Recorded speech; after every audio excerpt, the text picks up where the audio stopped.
अभी आइंस्टीन ने कहा था कि कोई भी वस्तु प्रकाश की गति से अधिक नहीं चल सकती है, लेकिन यदि वैज्ञानिकों की परिकल्पनाएं सही साबित हुई तो यह बात गलत साबित हो जाएगी। इसके बाद जो अंतरिक्ष यानों की गति होगी वह 40 सालों की दूरी महज 10 साल में पूरी हो सकेगी। ब्रह्मांड में अब तक सबसे ज़्यादा समय बिताने एवं सबसे अधिक दूरी तय करने का श्रेय अमेरिका के अंतरिक्ष यान वॉयेजर 1 को जाता है। इस स्पेसक्राफ्ट ने अब तक करीब 25 अरब किलोमीटर का सफ़र अंतरिक्ष में तय किया है, जिसकी औसत गति 17 किलोमीटर प्रति सेकंड है और जो दूरी इसने तय की है वह धरती से करीब 12.5 अरब मील दूर है। जबकि वॉयेजर 1 अंतरिक्ष यान में 70 की दशक की तकनीक थी, तब से अब तक बहुत कुछ बदल गया है। वर्तमान समय में सौर तकनीक से संचालित अंतरिक्ष यानों को ऊर्जा देने की बात जोर शोर से वैज्ञानिकों के बीच जारी है। अमेरिकी अंतरिक्ष एजेंसी नासा के इंजीनियर ब्रूस बिगमैन एक ऐसा अंतरिक्ष यान बनाने में जुटे हैं जो दूरी वॉयेजर 1 द्वारा 40 सालों में पूरी की गई थी वह महज 10 सालों में ही पूरी हो सके।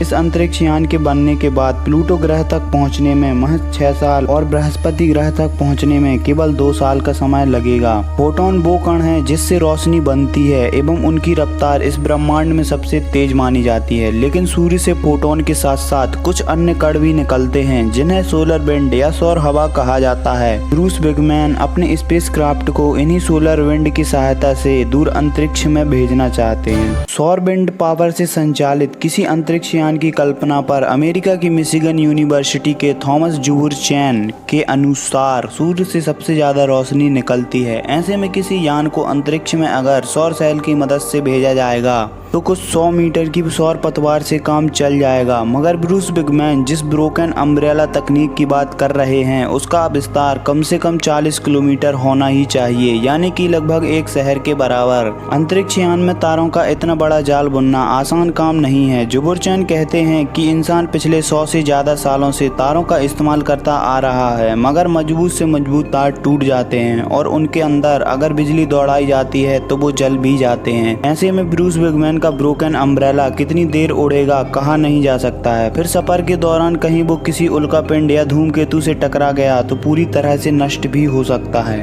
अंतरिक्ष यानों को ऊर्जा देने के लिए वैज्ञानिक अलग अलग अनुसंधानों पर बल दे रहे हैं। वैसे तो स्टीफन हॉकिंग जैसे वैज्ञानिक अंतरिक्ष यानों के लिए सौर पैनल को फोटोन से मिलने वाली मदद से संचालित करने के पक्षधर हैं। अमेरिकी अंतरिक्ष एजेंसी के नासा के वैज्ञानिक ब्रूस बिगमैन जिस अंतरिक्ष यान की कल्पना की है उसे सौर विंड या सोलर विंड से चलाने की बात कही जा रही है। इस अंतरिक्ष यान में तारों के आकार का एक जालसार होगा एवं इसका आकार पंखे जैसा होगा और इसके बीच ही मौजूद होगा यान में इंसानों के लिए जगह है। प्रायोगिक तौर पर यह माना जा रहा है कि अंतरिक्ष यानों के सफर को ऊर्जा देने के लिए सूर्य की शक्ति का प्रयोग किया जाएगा।